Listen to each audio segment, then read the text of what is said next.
Hello, hello, hello, everyone. Welcome back to Paranormal Connections. Did I startle you, Chad? No. I was just waiting for the live thing to pop up. You're like so shocked. You're like, Yeah. all right, everybody. Well, we are back. As people are getting in here, I don't know why everybody knows that we start at 5 o'clock, and everybody gets a reminder from the event page that it starts at 5 o'clock, and then by about 5:05, they're trickling in. But oh nope, here comes people. All right, guys. No, Today we got a great show for you. Now, I know that last week we said that this week was going to be the week that we were going to do the fact and faked episode as well as the prediction show. But I kind of screwed up because tonight's guest, I had actually reached out to him like probably 2 months ago and asked him to be on the show, and he said absolutely. I needed to go and check to see how many people we could have in the studio with us, and I completely forgot to get back to him.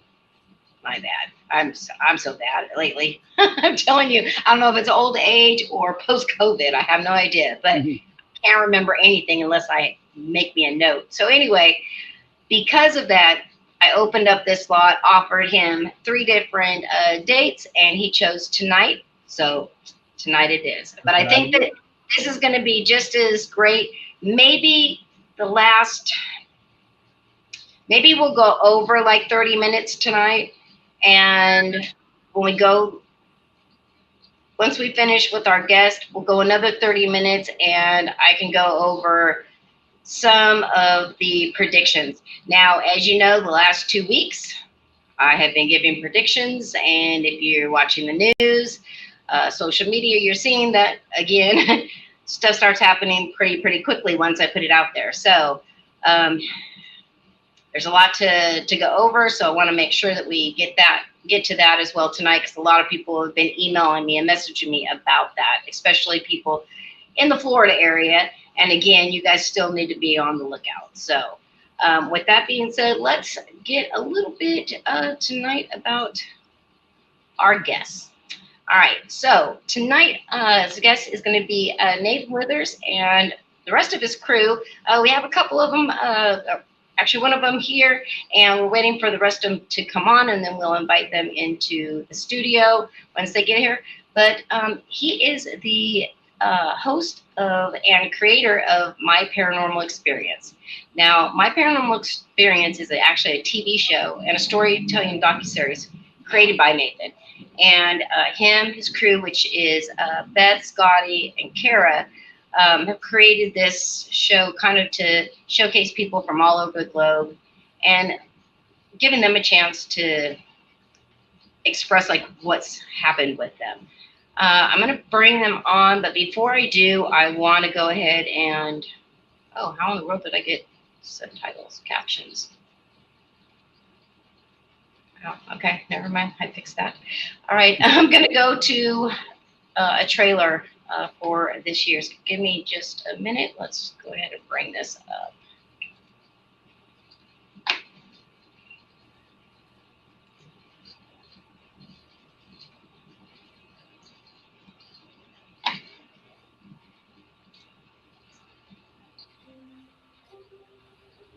This doll is made of porcelain. And so once it hits the ground, like its feet shattered. I mean, the next day it took us like 3 hours just to put the doll's legs and feet back together with glue and tape and all sorts of stuff. What was really significant about that is as soon as that happens, there's this entity that starts to present itself to me, and it's referring to himself or itself as number one. The voice that you were just listening to came from Josh Hurt himself. While recently investigating a specific area of the building that he calls Gracie's room, he would soon discover a new phenomenon. Something that is far beyond our comprehension, our understanding. Something so powerful that it presents itself as a number, not a name. When Josh told us about this new phenomenon, our entire crew was on edge because we had no idea what this entity was capable of. We did not know how it would affect us, our equipment. We had no idea what we were in for.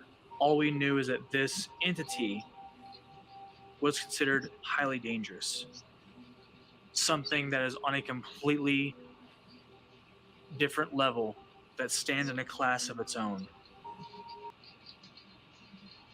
All right, and as you can see, I actually screwed up because that is not their their preview. That is one of the actual episodes, but I actually watched that episode, so I'm very interested to talk about a few of the videos that they have up already because definitely looks like they had some great cases. So, all right, guys. With that being said, I'm going to bring on tonight's guests. So let's welcome Nathan and Beth from My Paranormal Experience. Welcome, guys. How you doing? Very good. Sorry for screwing up your intro. You know, I was. Oh, you're good. You're good. It's all good. No worries. Well, I actually like that because, you know, I have to say,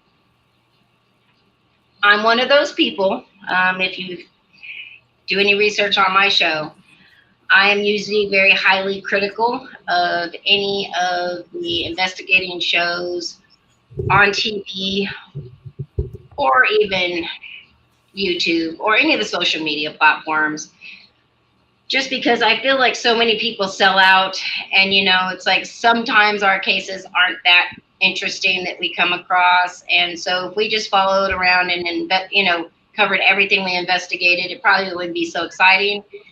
And I know that you can do a whole lot with editing. Right. What I liked about your guys' shows when I watched, it seemed very authentic. Now, obviously, there is editing done because you wouldn't be able to have a show if you didn't have some editing. But let's talk a little bit about why you created the show, Nathan, and like where this kind of all came from. Well, the series, good gosh, man, the show's been going for about 5 years. The development of it, I don't know what year we developed it or what year I developed it, but it started with me having a vision, literally. You know, Beth and I were actually a part of a team, you know, prior to this. And I had a vision that, hey, I want to have a storytelling show, you know, but my vision went far beyond any other shows out there.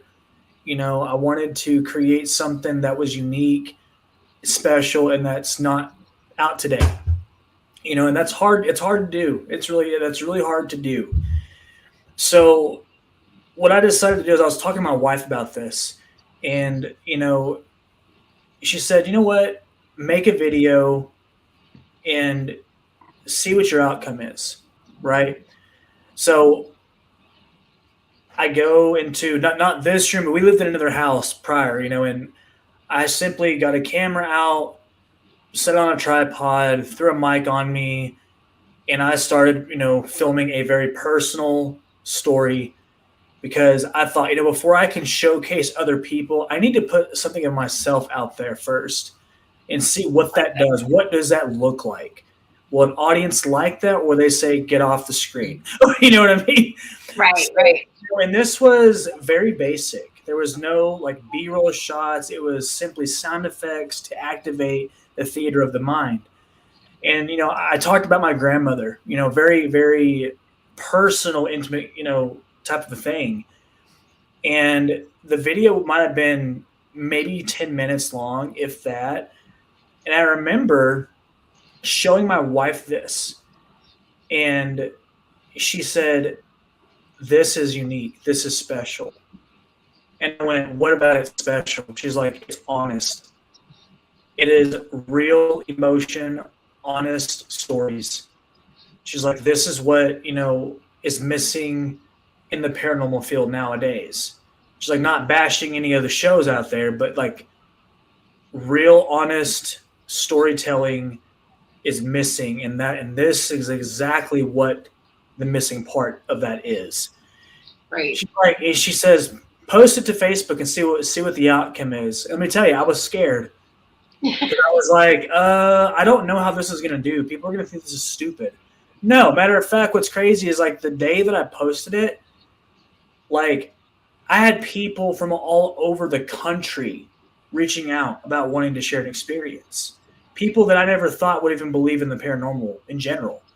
You know, people locally were wanting to share an experience and this and that. And so, you know, that's how the show started.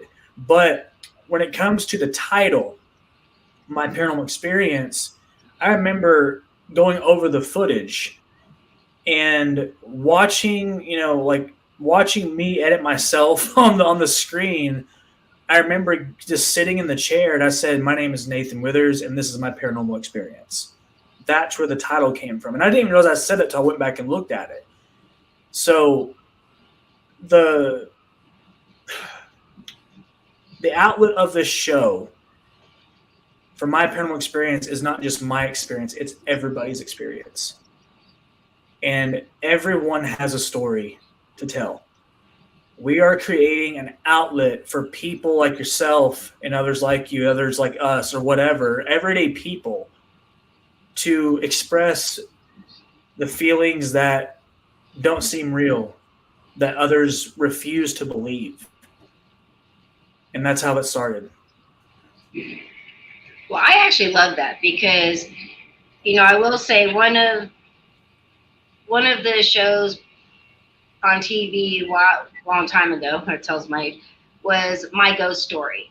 And Right. I actually, you know, it was very similar. You know, it was giving people who were actually had, you know, experiences in the paranormal to come out and tell their stories. But the only thing that was missing is that the story was just reenacting. There was no actually, you know, investigating or doing, you know, anything like that, or, you know, taking the story, seeing what you can find out. It was nothing like that. So, but I love the side where people get to tell their stories, because for so many of us that are in the paranormal field, we have tons of stories and experiences, you know, but we're usually always helping other people because we understand what they've gone through. And, you know, we don't want them to feel like there's no help out there like I did when I was growing up. You know, that's one of my biggest reasons that, you know, I got into the field. So um, I love that. And Beth, what kind of got you into the field and got you connected together with the show? Actually, my first paranormal experience is when I was about 13 years old. So I was kind of been into the creepy, you know, stuff and the ghost stuff as I was growing up. And it wasn't until about 2008 I started going on trips with some girls from high school that I went to high school with, and we would go to different haunted locations around our part of the country. Um, and then probably in about, I want to say 2012, I guess, I met that guy, wherever he is. Other way. Yeah, we've actually been on two teams together besides my paranormal experience. But that's where I met him in 2012. And so we just kind of, you know, I guess meshed, and our investigating style kind of fit. And we became pretty good friends, and we just kind of stuck around and through this whole process into my paranormal experience. Well, and I remember like once, you know, once I decided that I was going to go full time with my paranormal experience, Beth wanted in. And I told her, I said, well, if you're in, then you're in. Like, you're not just going to be an investigator. Like, I want you to learn production. I want you to learn everything that you can as far as the production process goes. Right. And, you know, I was like, if you're in, you're either all in or you're not in at all. Like, so that was kind of my terms and conditions on that. Well, obviously she was okay with that and was all in because she's come a long way. Yeah. All right, we've got our first question of the night. This is coming from Emily. She says, weird question, but have you guys ever tried using the equipment with people who have telekinesis? I know it sounds funny, but it's real. I can't say that I have, honestly. I mean, it's interesting. It sounds interesting, but I can't say that I have. Yeah, we're Have I? always open to like any kind of I guess kind of out of the ordinary techniques during investigation Yeah, that we go on. I mean, because kind of seems like you always go over the same thing that you've done for years during investigations, right. and so we're always looking for something out of the ordinary or new to use because you never know what spirit's gonna react to or connect with. So we'd be open to something cool like that. Yeah, Chad, have you ever had Uh, anything like that? I have not. No, I can't say I have.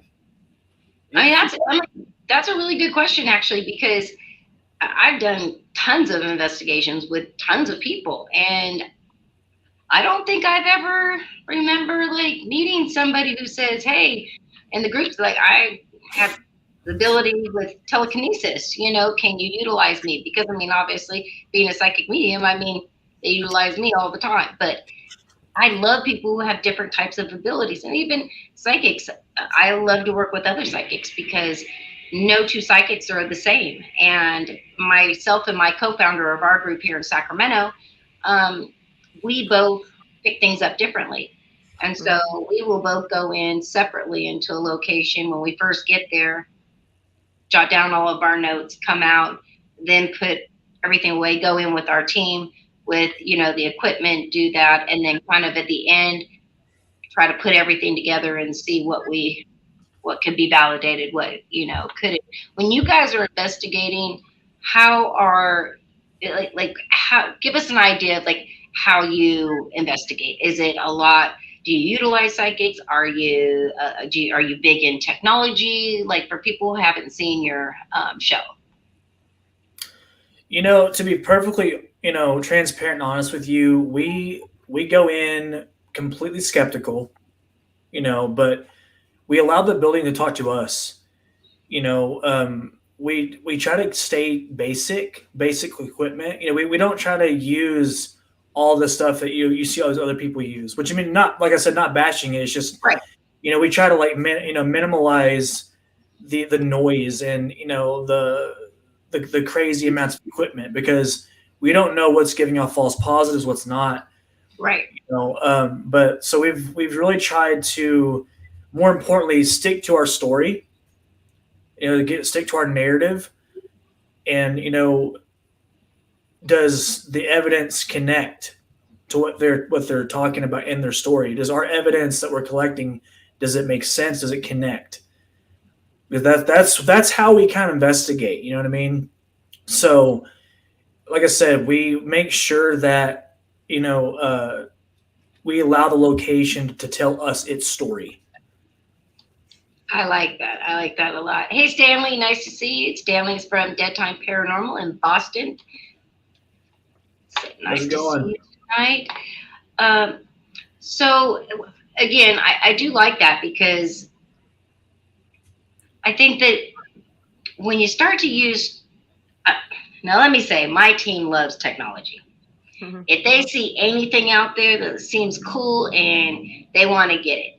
Me, on the other hand, I don't do well with electronics, so I can't even like play with them because I'll fritz them out and then it'll be a waste of money.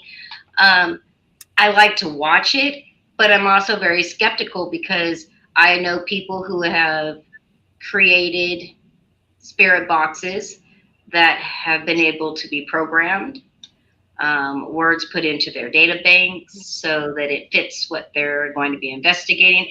I saw a lot of real just fakery, when I really started getting into the field. And so that kind of put me off on the equipment. Now I will say we've had people here on the show that have created some very, very interesting type of spirit boxes that this technology isn't, is brand new.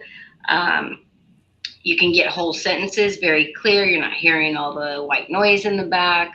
Very, very interesting. I'm going to be going here pretty soon, and I'm going to be doing an investigation with them, so I can actually physically be there and from start to finish and live stream and kind of see how it is to actually be there. It's always different. I love hearing about all this stuff, but experiencing it and going using it to investigate is always different. But as we know, as investigators, when you have too many electronics, like you said, you get a lot of interference, and people all the time when we're investigating, and they have their phones and it's not on airplane mode, and all of a sudden everything's getting set off, and they're like, "Oh my God, look, we've got activity." I'm like, "No, you're too close to it with your phone."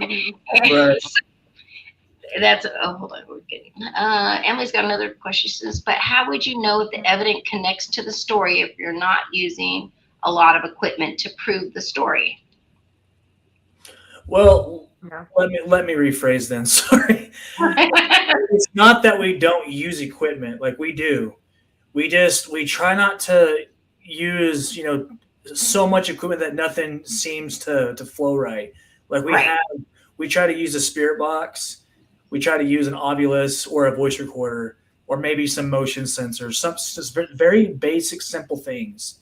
Right. Like even our SLS camera, we've even kind of stepped away from that just because so many people use it, and we want to stand out a little bit more, not do a lot of the same things other people are doing.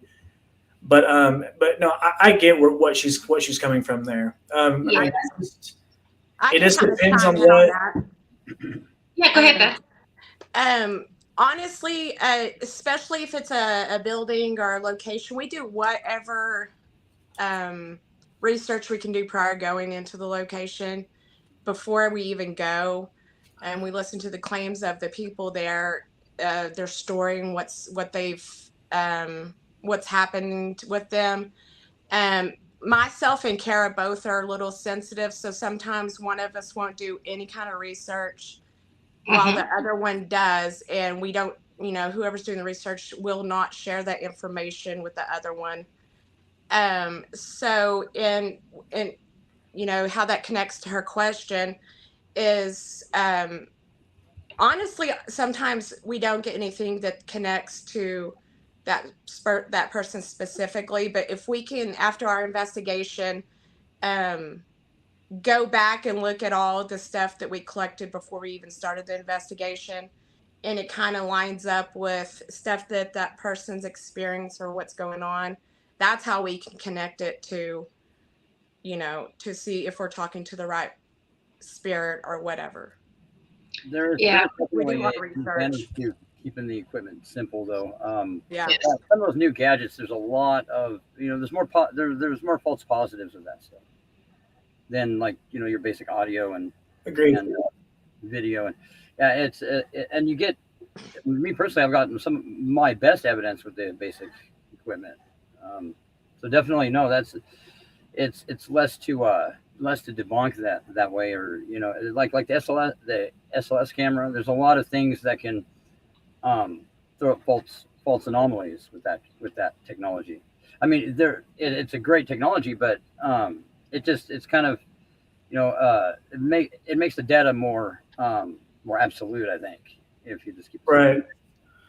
Yeah. Well, I think with the SLS camera too, I mean, we've talked about this on the show before. It reminds me of like the ghost radar, and it's like being a psychic medium myself, and I can visually see spirits. And I remember when the ghost radar first came out, and like my friends would come over and they're like, "Oh, we've got the radar. Let's see, if we see anything." And you'd see all these little blips everywhere, right? And they're like, "Do you see anything?" And I'm like, "Not there," So it's kind of. And now you got the SLS, and it's like all the stick figures are always dancing or doing something, crazy like performing. And I've never seen the spirit, so far that just meets me and just starts dancing, or looking like it's trying to break dance or something. So interesting technology, but it's not something that I would put a whole lot of faith in to say, oh yes, this is definitely evidence that we captured something. So let's see. Emily says, I agree. Lots of real and fake on both sides, using equipment and or saying they're psychic. Oh, yeah. We've talked about that topic many times. Yeah, once it became popular, everybody wanted to be a psychic. Back in the day, we all kind of had to stay hidden because I was a lead psychic for a team. And when I first started with an actual team so long ago, if you had a psychic, if you claimed to have a psychic on your team, you were immediately discounted and people would not have anything to do with you. And it wasn't until, television started coming out and, you've got a psychic helping with investigations and wow, everybody's like, oh, okay, now it's acceptable, and as I've said so many times, it was like overnight. Like I had known people 10 and 15 years in this field and never once did anybody of those people tell me they had psychic abilities at all. And then it was like a light switch. Everything, I came on the next day on the Facebook and everybody had a psychic medium so-and-so. They had changed their Facebook account. They're offering readings. I was like, wow. So yeah, it's kind of like sometimes whatever is popular. Do you guys utilize psychics when you're investigating at all? Do we use psychics? Mm-hmm. No, we have never used a psychic. No. Okay. Interesting. Okay. Let's see. Just something that has too much traffic on it. What you're saying, I understand. Yeah, not sure. So That's one of the reasons I mean, Nathan will attest to this. It took me a long time to even, I think this season is the very first time that I've shown my abilities or, what my feelings are or whatever at a location is in our last episode at the Hilson Hotel. And I've been shy away from telling anyone. Like I almost didn't admit it to myself, so, and Nathan was like, you don't be afraid of letting people know that you have that ability, but it's for the exact same reasons what you're talking about. So yeah, it's No, the and I'll be the first to tell you guys, when it comes down to it, and like I said, I don't mean this to hurt anyone's feelings, but you can't please everybody. right. You can't, you like, No. whether or not you're gonna have people that accept what you are, and you're gonna have people that think that you're a joke. yeah, It's just Yeah. it's just the way it is. That's you know. true. This field can be pretty, brutal. And I mean, Yeah. when I came out about it, I mean, I was literally, people tried to like blacklist me, Right. and it was horrible.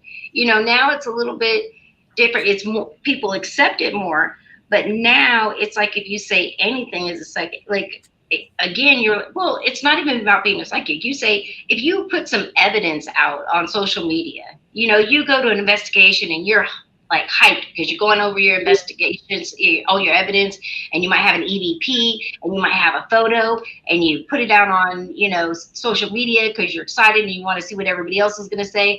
And instead of anybody trying to, support or educate if it's something that they know, but they can explain it. No, they just rip you apart. And I've never seen so many. It's like we're all in the same field, but I can remember when I first started, that's what we used to do was like share stuff on social media to get feedback from other teams and other people that, might have a little bit more experience. And I'll tell you nowadays, you really got to be tough to be able to stick it out in this field. If you can make it through the toughest parts, then yeah, at that point you get to be that you just don't care. You don't care what anybody says. You're not doing it for anybody, but for the people, it's meant for, and that's it. And when you can get to that point in life, that's great. But there's a lot going on in this field. Emily says, yeah, it's hard to tell people the abilities we have. People look at you different because we are different. Well, And don't ever apologize for it either. Do not ever apologize for who you are, Beth, ever. okay. And the thing is, Or the thing anybody. I mean, don't ever apologize for who you are. right. It is.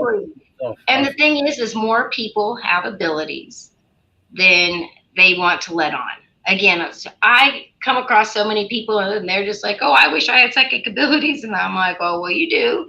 And then nobody ever believes it, and we always have these conversations on, okay, have you ever walked into a room of people and you just get a really bad feeling? Have you ever met somebody you never met before, but something's like really bad about that person? And they're like, yeah, of course. And I'm like, well, what do you think that is? And they're like, oh, it's a gut feeling.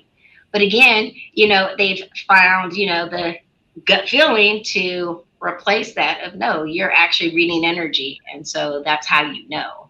Right. It's like anything. If you have an ability and you don't use it, eventually it's not going to be strong anymore. It's still going to be present, but it's not going to be strong like it was. Oh, let's see.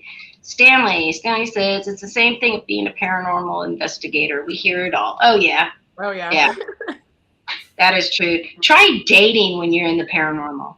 Like, I've been single for the last 10 years. Now, by choice, partially, but I have gone on dates. It's usually just a first date. It always goes really, really well until they want to know, like, what I do. And then I would say, oh, well, I have a radio show. And thinking like that'll just, like, oh, really? What kind of radio show do you have? And as soon as you say anything about paranormal, it's always that one eyebrow goes up. And immediately men think that you must, like, now, especially when they find out I'm a psychic, definitely think like immediately I'm going to be able to read their mind. I'm going to know all the things they're lying about. Like I can see deep into their soul and I'm just going to know everything. And they're always like, okay, yeah, we're going to get together again. And I'm like, yeah. And that's it. So, and then, it's people say, oh, you should date somebody in the paranormal field. And yeah, that's hard too. We're a different breed for sure. Let's see. Emily says still a lot of skeptics in the field too. Yes. How have you guys with your show, how has it been received by the public? Have you got a lot of haters? Have you got a lot of very positive feedback? Where is that gone? Well, whenever season 1 first launched, I feel like the idea of the show, it spoke to people. Just how it was presented, how the stories were explained and unfolded throughout the show. You weren't just watching, like people were feeling the experiences. It's like they were having the experiences with the people. And that's what, a good story is about, what good filmmaking is. And, so the audience, I feel like the show's gotten a lot of good feedback, but, like you said, there's a lot of people that don't accept it, which that's okay. And I don't focus on the negative. I don't. I see it. I don't focus on it, because if you do, it's just going to bring you down, and I'm not going to let things bring me down. So I try to focus on those who support the show, who can relate to it, who appreciate it, who want more. And I try to connect with as many of the positive feedback given to us as possible. Yeah, I used to get my feelings hurt really bad, and he told me, dude, you're just gonna have to just don't even look at the comments. So I actually don't look at any comments that are feedback. I just let him tell us what's coming through and everything and what people are saying. But I try to kind of, that way I don't get my feelings hurt or anything. I just don't look at the comments. I just go on. That's probably actually some really good advice, because I tell people all the time too, what people think of you is none of your business. Yeah. It is none of your business. It's not your everybody. That's right. Everybody has an opinion. So really, whether it's good or not, because I also see people who just read all of the positive stuff, feedback, and then their ego, their head just gets blown up, and their ego too, and they think, oh, we're amazing because everybody loves. And that's one thing, like we don't have ego. That's it. We don't have that. Like, to me, we're just people. Like, we're just a group. I'm just a filmmaker who's trying to make it. Filmmaker who enjoys the paranormal, enjoys to make episodes, a show. I simply love the art of the paranormal in the filmmaking world. And when I made my series, that's what it was. That's all it is. So I mean, if people have ego, you're in the wrong business. That's just way I see it. Yeah, for me, I'm always about constantly learning, and I'm always open to learning from even other teams and other Absolutely. investigators. And yeah, our whole team's pretty much that kind of, you know, um mindset or whatever. We're open to ideas. We don't think we're better than any other team. If they bring something in or some cool new idea, I mean, we're all for it. I watched the House in Between, and they did a Estes method with, oh, I can't Mm-hmm. talk, method thing, session with two people, and I was like, dude, let's try that. I've never thought about doing that, so we actually did that, at the Malvern Manor. So Yeah. I'm always open. I You can always learn from other people, and we all kind of, our team's kind of that way. So Yeah. One thing I'll touch base on, and this would go out to any content producer, any filmmaker, investigator, whatever your desire is in this field. I've had the opportunity to travel a lot this summer, and that's it's a little taste of what being a talent is like, traveling to location to film a show or whatever. I've become very good friends and the director of photography for the Ghost Finders TV series, and working with Rob and Heather with them, and that has been a blessing. It has been a huge turning point for me as a filmmaker. But one area that I have lacked in has been a director. There's a lot of things that I've kind of stayed in my comfort zone with in my own way. And Heather Bordelin, I think that's her last. I can't, Heather. I'm sorry if I said it wrong. Heather Bordelin. I might have said the last name wrong. She'll shoot me later. It's okay.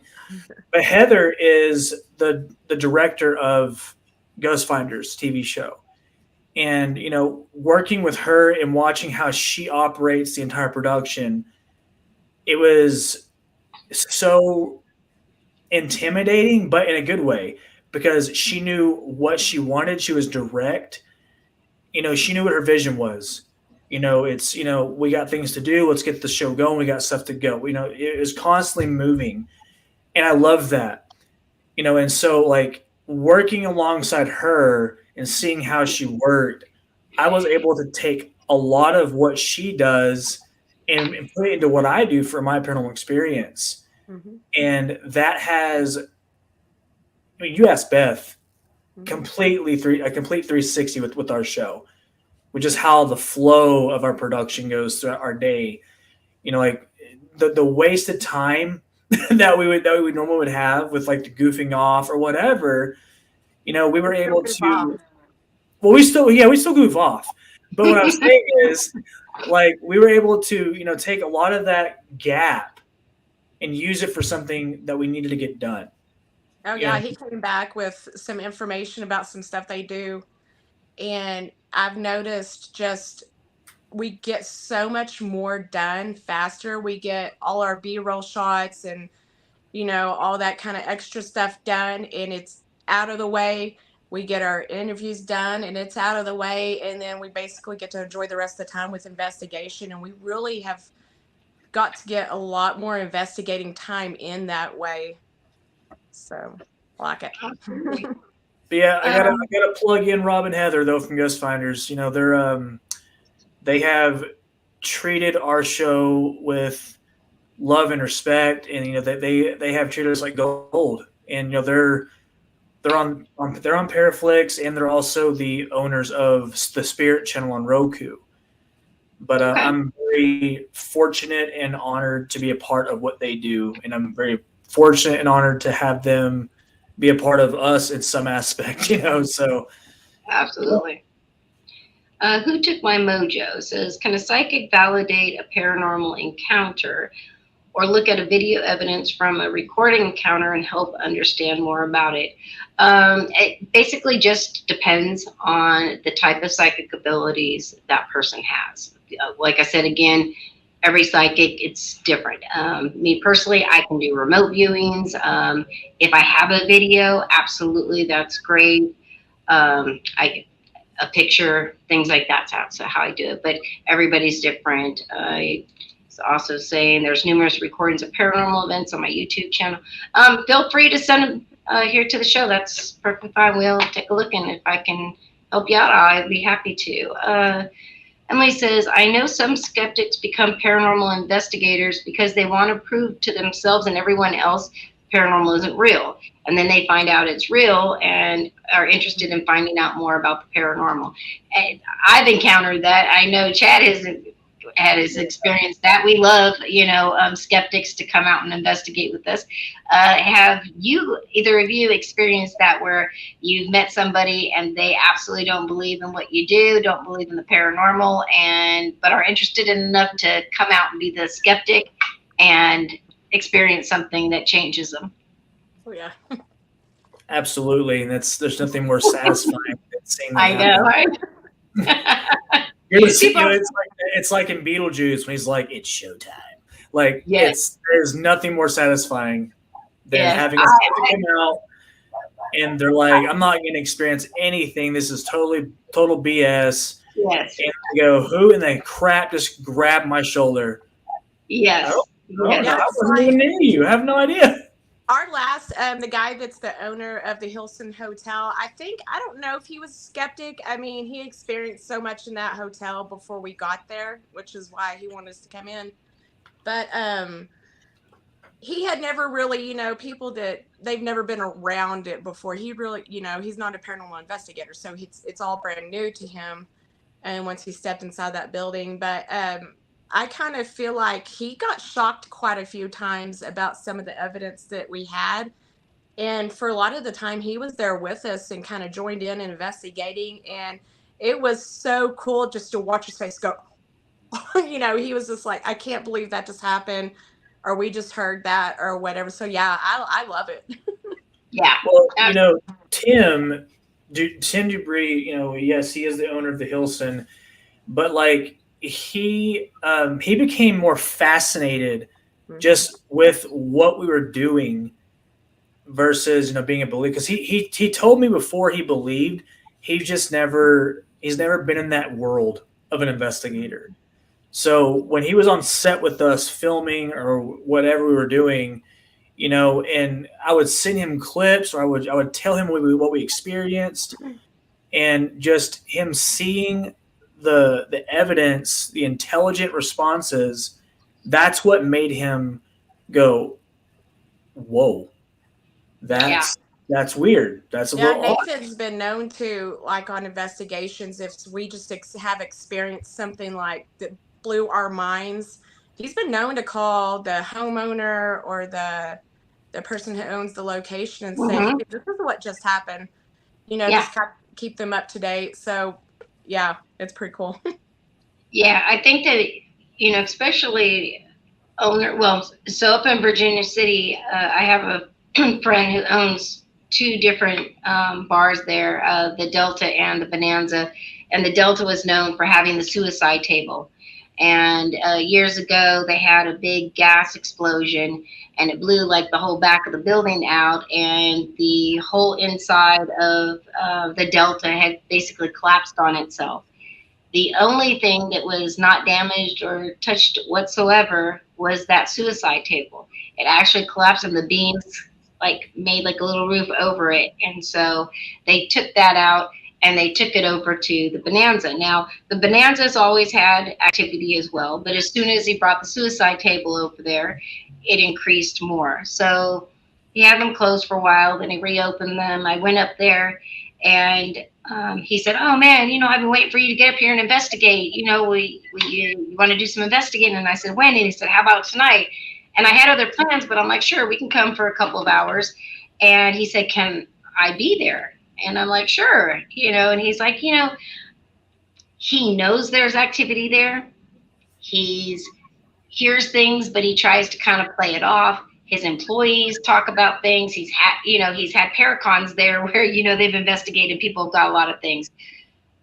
But it's different when you're there and you're there with the team and they're actually getting things that he could validate. And he was just blown away. And we only had a couple hours. So he's like, oh my gosh, you guys have to come back. And I want you to do the Delta, as well. So we're going to be going back to do that. But yeah, I think that, even if you're not a skeptic, if you experience stuff and you have somebody come and they're able to experience and validate those same claims, for that person, it does something for them too. That validation, even though they know what they're experiencing, they know what they're going through, that validation really, puts it in there for them. Because I'm sure even all of us, at one point or another have thought, oh my God, am I going crazy? Like, what's going on? And everybody's like, oh no, there's nothing going on. So let's see. Who took my mojo? Christina, what email address to send the video link? You can send it to paranormalinvestigator916@gmail or paranormalconnectionsradioshow@gmail.com. So I think that's a big part of being able to validate, whether it's an owner, whether it's an occupant, whatever, just having people to be able to come and say, look, this is what I experienced, and other people came and they've experienced it too. And look, here's the evidence, because still people do, as much as people say they don't care what people think, a lot of people keep paranormal experiences very hush hush, even though it's still so popular, because they just don't want to be judged or thought of as crazy. But we're seeing it happen a lot more around the globe for sure. Let's see. All right, I've got a question from Twitter, and this is from Georgina, and she is asking, do you guys use Ouija boards, and what is your opinion on using them during investigations? Nope.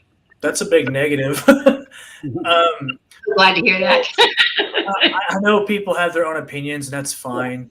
Yes. And I respect those opinions. But, for me, on a personal level, I've never used one, nor will I ever. And I know people always preach it's the approach, which in the intention, or not the approach, the intent. And I agree with that. I do. But at the same time, I just feel like the Ouija board is a completely different ball game. Right. I feel like you're opening a door that you just can't close with that. Yeah, definitely. Yeah. And I can't risk that. I just can't do it.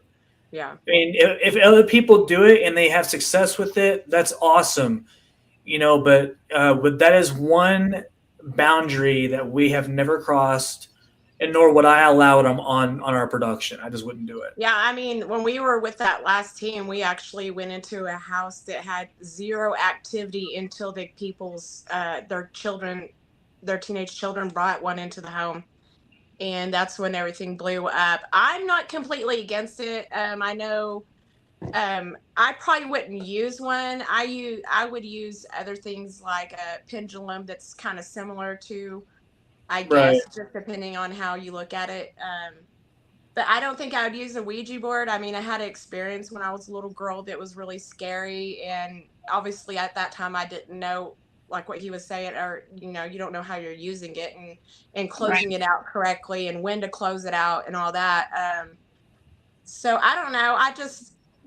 I don't know. You got to be so careful with that, because there's spirits out there that aren't actually spirits. It's more of a personal type of communication too, I think. Yeah. Where you're using your actual body as part of the Right. Instrument, and you don't know what you're talking to. Exactly. That's the dangerous parts about it. I mean, dare you say, like, I hate using the word, but demons can come through and make themselves appear like, they're like a 12-year-old little girl or something. Really?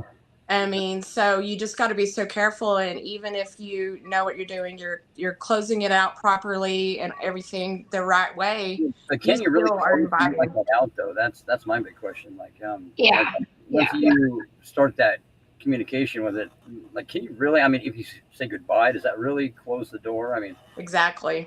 I'm with you on that one too. Yeah, I agree with that. For me, we're already using or opening ourselves up with the spirit box, ovuluses, voice recordings, whatever. Like, we're already putting ourselves with the risky situation with just doing that. Right. And there's been times where it becomes really terrifying. If like using a spirit box or anything. I've had sessions where I've had a deep conversation with somebody and I was physically touched, or something came over me and my body just said, no, you got to stop. Mm-hmm. Like, to me, I'm like, if I was to use a Ouija board, how much worse would it get? Right, exactly. Like, I'm not willing to go that far with that. Yeah. And I think that's one of the things too, because, again, I do know that it is just another tool, just like, anything else that we're using, a pendulum, dowsing rods, anything. It's all tools. Yeah. But again, it's all fun and games until it goes bad. Exactly. I had an encounter, with the Ouija board as a teenager as well, which ended up whatever they brought through attached to me, followed me home, and I've had it for over 40 years, and I have not been able to get rid of it whatsoever. And believe me, as many people as I know in this field, nobody has been able to help me get rid of it. So that is my prime reason, and when I do paranormal safety classes, paranormal safety 101, those are some of the things that I talk about too. Oh, well, you lost Chad. Because I think that it is, very important. Yes, there are people who I know personally who use them all the time and they swear by them and that's what they want to do. And that is completely okay. Because again, I feel like it's just like with skeptics, in the paranormal, you can't really see that the paranormal exists until you have your own personal experience. Once you have that personal experience, people are going to use the gear that works for them. Right. So if it's the spirit boards, that's awesome. But for us, it just doesn't work. And I can't risk it. Wow. It's not something I'm willing to risk it. You pop back in you like a ghost. I don't know. It's something with your connection because you keep freezing. Is it doing it still? Yeah. Right now you're okay, but you were glitching here for a minute, so you're all right. It's kind of odd. The minute we start Yeah. talking about stuff like As soon as somebody, yeah, as soon as talk about the Ouija board, you go off. But yeah, and again, it's like, okay, you can. I never ever saw anything wrong with using a Ouija board. I grew up in a time where every single friend I had, if I went to their house, they had it in their board game closet. I mean, it wasn't something that I always saw. I knew about Ouija boards. I knew what they did. I could just visibly see spirits. So there was really no reason I needed to use a board, and the only reason that I happened to get there was I was tricked by some friends, to try to test my abilities, and it went all bad. And then they got scared. They burned up the board. So yeah, it was all bad. So, but once you have a bad experience, and again, I also know people who have been huge users of Ouija boards for years and years. One of my friends, more than 20 years, she utilized and had all kinds of custom made boards, all kinds of stuff. And she went to one time to an investigation about 6 years ago and had such a horrible experience that she never used it again. And that's usually, again, what happens. It's like, okay, well, on the job, training. And you're like, oh, yeah, maybe that's not the best idea of how to do things. Let's see. Emily says, have you guys tried that game that people have said led them to dead bodies and other weird places, Random Monica? Have you guys heard about that? I have heard about that. Have you guys heard about that? So it's an app online, and you go in this, and it sends you like searching for things, and locations, and it's like really weird. People go on this, and they've found dead bodies. They've been chased. Like, I don't know. To me, I checked it out a little bit, but then I started like really doing some research, and a lot of like really weird stuff goes on. So I don't know. I feel like some kind of weird serial killer probably made this up. And it's like, oh, we can submit this to the paranormal field because they're dumb enough. They'll love something like this. Yeah. Yeah. So it's very popular with the paranormal people. Go figure. Mhm. Let's see. Something's wrong with chat. Internet. Still doing it? No, it's not his internet. He does this. I don't know, certain. And this show, like Emily, you can go back on my shows, and usually just about all of them. If you go back, you'll hear voices. We get EVP. We get all kinds of weird Oh, stuff.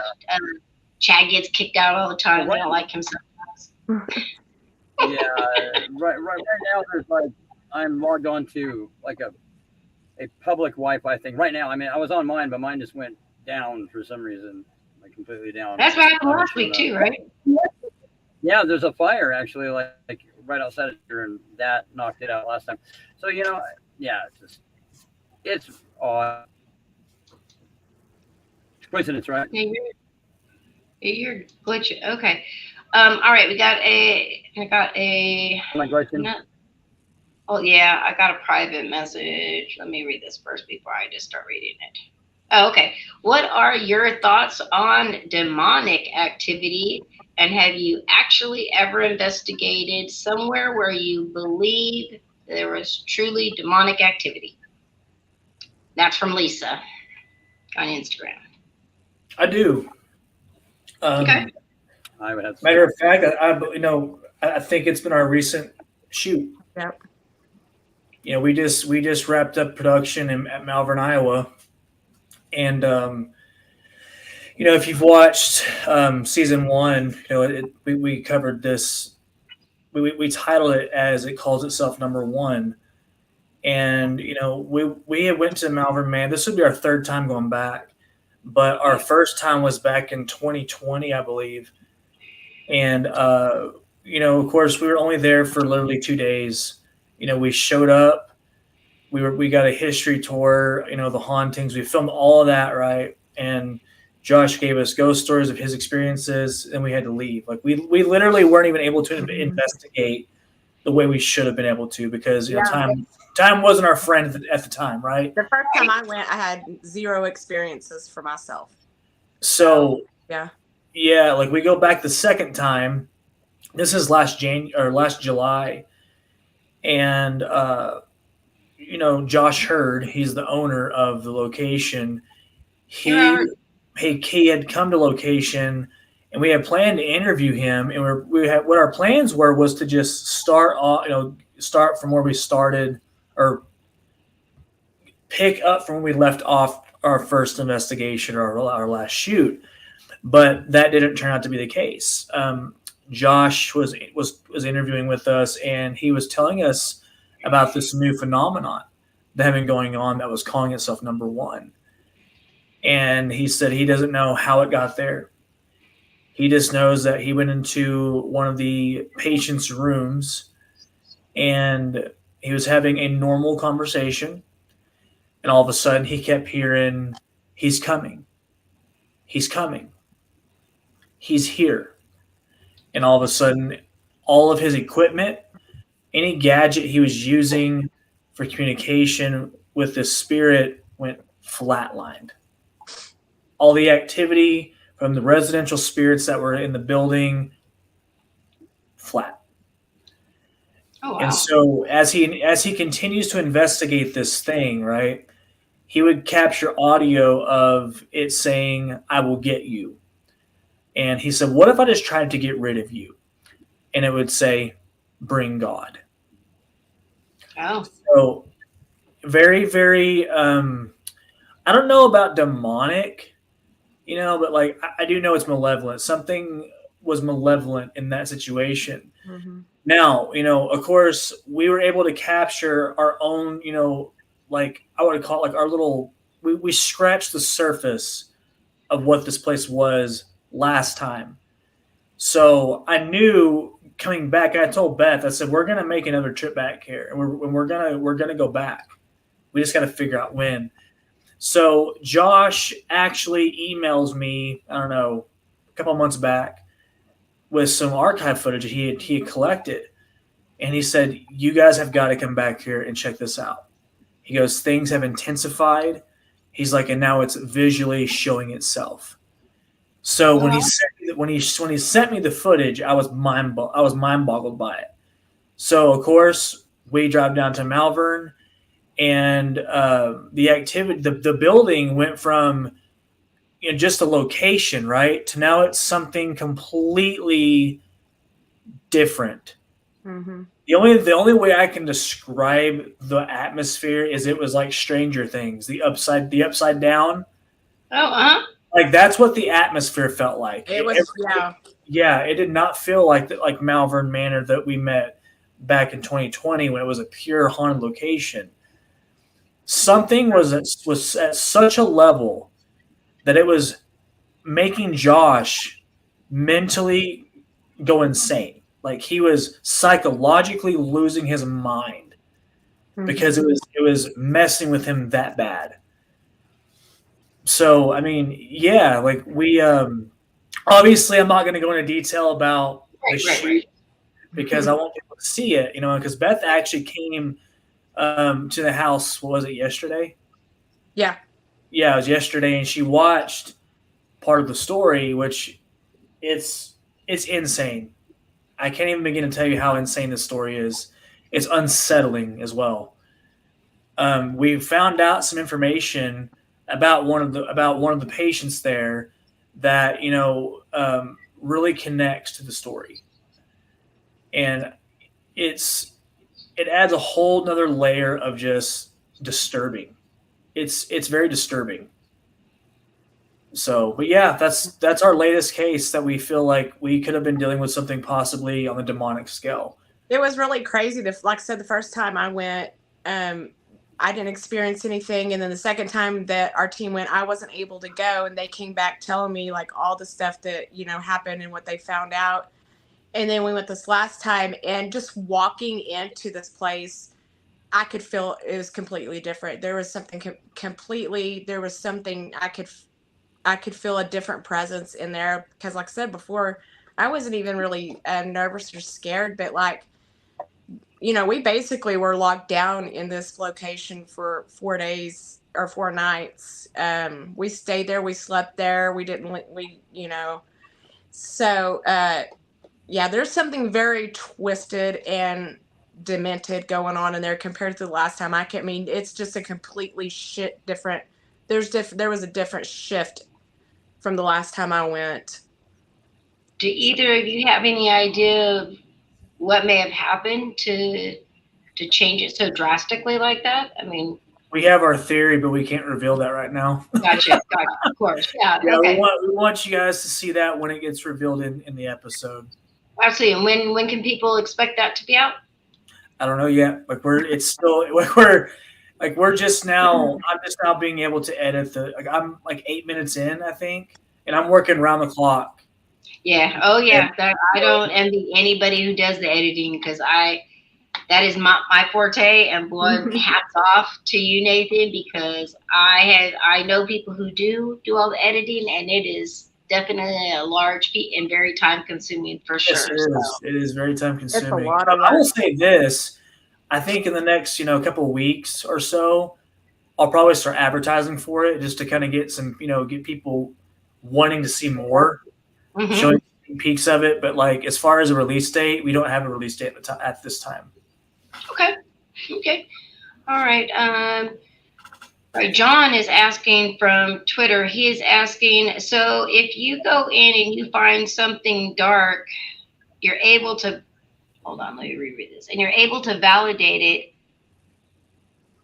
Do you give them any help afterwards?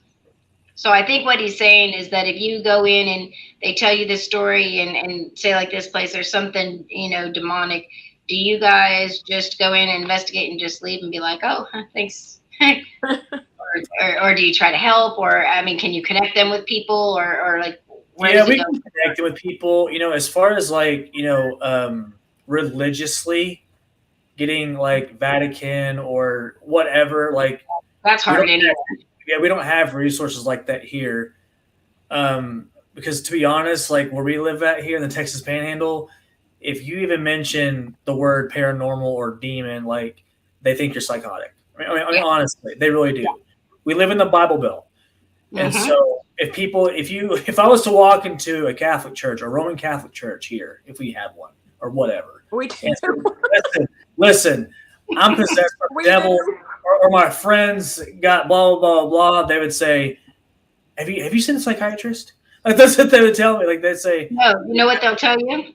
I yeah, experienced it. Well, I went to Catholic school and I used to always go to the priests and the nuns because I saw things all the time. And yeah, I was brought up, in the Catholic church and went to Catholic school. So that's who you went to ask. And yeah, every time I asked, they would get so upset and they'd go and do 15 Hail Marys and 12 Our Fathers and go to confession and it's going to be great. Well, no, it never was. And, it didn't work that way. But yeah, it is so hard. To be honest, I don't even know how, and I grew up Catholic. I don't even know how you would even be able to obtain I do know that they are now training in the Catholic Church. They are training a lot more exorcists to do exorcisms and things like that. So obviously there is an uptick somewhere, but it's very very hard to get them. You have a better chance of.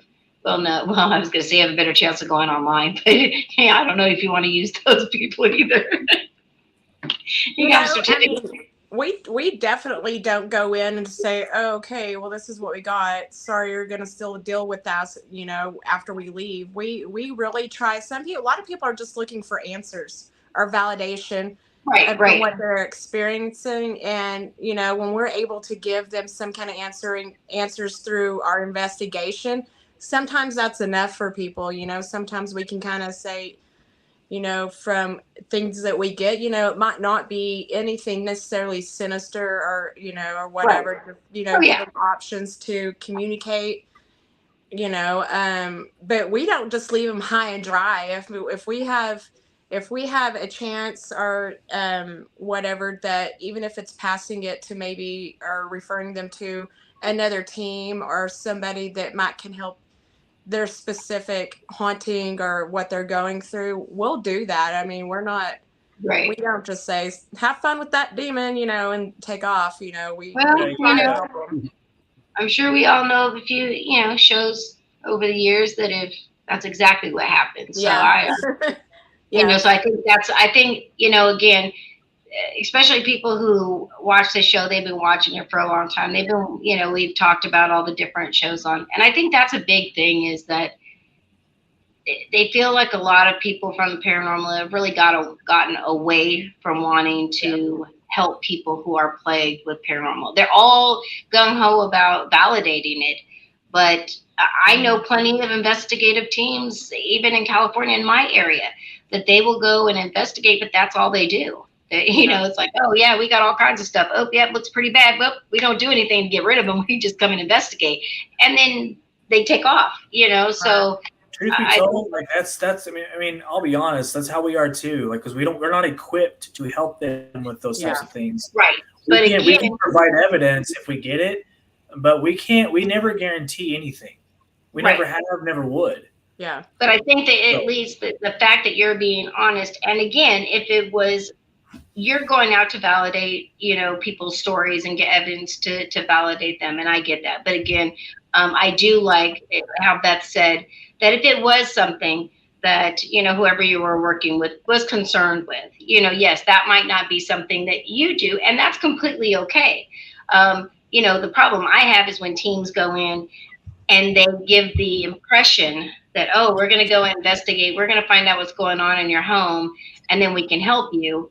And that's absolutely Right. not what happens. And then they go in and investigate, stir everything up, and then leave, and then exit left, and then they're kind of stuck to start over from scratch. So yeah. I think that's good. They're asking to see that if somebody does need help, what do you do? And I think that answers it. So that's great.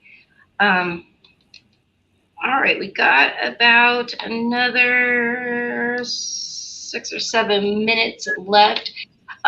Let's talk about they can see the show. Let's talk about a few of the links. All these links that we're going to go over. If you go over to the Facebook event page on the discussion page, all of the links are located there. But you have like merchandise. You've got like the Spirit Network on links there for your YouTube channel and your website. Correct? Yeah, correct.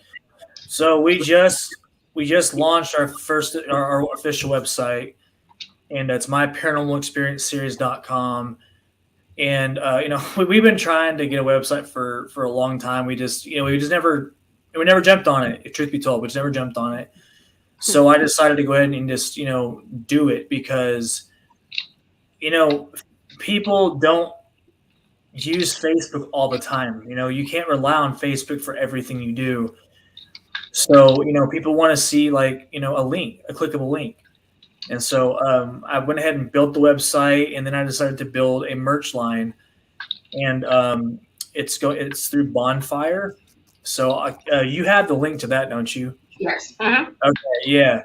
So we just got our first merch line launched as well. Where obviously there's still some kinks I'm working out with it, but you can buy graphic design T-shirts and this and that. We will be releasing new designs as we go along, but I hope you guys will enjoy it. And as far as like where to find us, you can follow me on my page, which is just Nathan Withers, and you can also go to our series page, which is My Paranormal Experience. Like us, follow us. Be sure to go to the Spirit channel as well, their Facebook page, because that's where our main premiere is. Like if any episode comes out, we'll premiere there first. It's on Roku. So the Spirit channel, and then our YouTube page, our YouTube channel. So and our YouTube channel right now is a little over. It just hit like 4,000 something. I don't know what the number is, but our goal is to hit 10,000 subscribers. That's our next goal. I would like to see 10,000, but the only way we can make that happen is if you guys who are watching this right now, or or out there love the paranormal, you guys are the reason we have a show. So without your support, we can't hit that goal. It's you guys are what make us who we are. But I hope you guys will enjoy it, and hope you guys will give us a like. Absolutely. And everybody make sure to go out and like their pages. Check out all of the merchandise as well as the Spirit channel, Facebook page. Again, all of those links are on the event page, so feel free to go and check those out. We have one last question. It's going to be from Francisco, and he is asking, how do you find the stories that you're going to use for your show? Like, what do you mean? How do you find the people? Do they contact you? Do you randomly reach out to people? I think they're kind of interested in. Honestly, it's kind of a mixture of both. Mm-hmm. It really is. I mean, like there's, when the show started, there was so many people that reached out to us wanting to share an experience, but like at the same time, there are very specific locations that do spark our interest that we know have a good story. And we want to be able to tell those stories the way no one else can, because there's stories out there that, have been broadcasted or whatever. But I'm like, man, I know like there's more unique stories out there that have not been told. Right. And that's what I want us to capture. That's what the whole point of the show is to capture stories that have never been told before. And that's part of what Hilson is. Like Hilson has never been investigated until we came there. And I'm not bragging saying we're the first to investigate it, like, but whatever. Beth, I'm about to punch you in your Adam's apple. Yeah. I actually like because we were talking about that, about places that have been just overly investigated. I mean, everybody goes there. That everybody gets Yeah. similar evidence. You know, it's like it's Yeah. to me that's kind of boring. I mean, I've gone to a lot of these places and I've investigated just to have my own little experience, but Mhm. I prefer locations that not everybody's investigated and not Oh, everybody's yeah. went to. It just makes it Yeah. so much different. But that's what makes the Hilson so unique and special, not only to me, but the rest of our production. And because, when we got invited to go investigate this place, this hotel sits in downtown Pampa where I live at. Okay. And literally every car in the history of the planet drives by this hotel and never bats an eye. They don't even pay attention to it. Oh And wow. you can't miss it. Like you cannot miss the building. But like when we were invited to go inside, before cameras were even in the picture, I wanted to go and do a walkthrough just to see what we're in for. And I could not begin to tell you how unbelievable this place was. It was almost like you're in the movie Insidious. Like Oh it wow. was that insane. Every hallway was darker, longer, more mysterious. It's like the further you went down the hallways, it just got like you're entering into a completely different dimension in time. Yeah, we spent a year on this location. We were there for almost pretty much a year. I Yeah, maybe or half a year, but I mean, and each time we would go in, we were having new stuff come through and happen to us, and learning more and more. It's almost like the spirits kind of got used to us and opened Yes. up. They're like, "Oh, we Yes. recognize these people," and yeah. so But I always tell people like when people ask like what was the Hilson like? What was the best part of it? And I'm like, it wasn't the hauntings. The hauntings were just a fraction of what this place was. hmm The history is what will like completely mind blow you, yeah, because this type of history is not something that you would ever expect to happen in this part of the world what we live in the Texas Panhandle. hmm This is stuff that you would see in like California or the bigger state. the eastern states, the oldest part of Yeah, the country. I mean, you would, yeah. So when we found out about this, this history and what it involved, it completely like I knew at that moment, and our crew knew at that moment, we have a story that like we have probably one of the most insane stories hmm that we will ever have on the show. Oh wow. And it's if you guys go to our YouTube channel or go to the Spirit channel on Roku and watch the episode, I'm telling you, like I don't think I've ever heard of a story this bizarre and this unsettling. yeah, So it's crazy. Well, that's amazing. Everybody go out, make sure to check out their YouTube channel. Make sure to like and subscribe. Again, I was able to watch some of the videos that they had up on the channel. And again, I don't give too much kudos to too many, YouTube shows, but I will say you guys are doing a great job. I was impressed. Well, So thank keep up you. the good work Appreciate for that. sure. And just so you know, Nathan and I, we are working for all of us to kind of get together at a secret location and work together. So keep an eye out. I did get some information back, so I'll private message you after the show That about works. that. But That works. I think that's going to be an okay, it'll be a go. Absolutely. All right, guys. Thank you both so much for being on here. I look forward to talking to you again, seeing you guys both very soon, and keep up the good work and keep sharing these stories. I mean, again, we all have one, and I just think it's so important because it is a different level where somebody can hear a personal story and say, "Oh, wow, I'm not alone.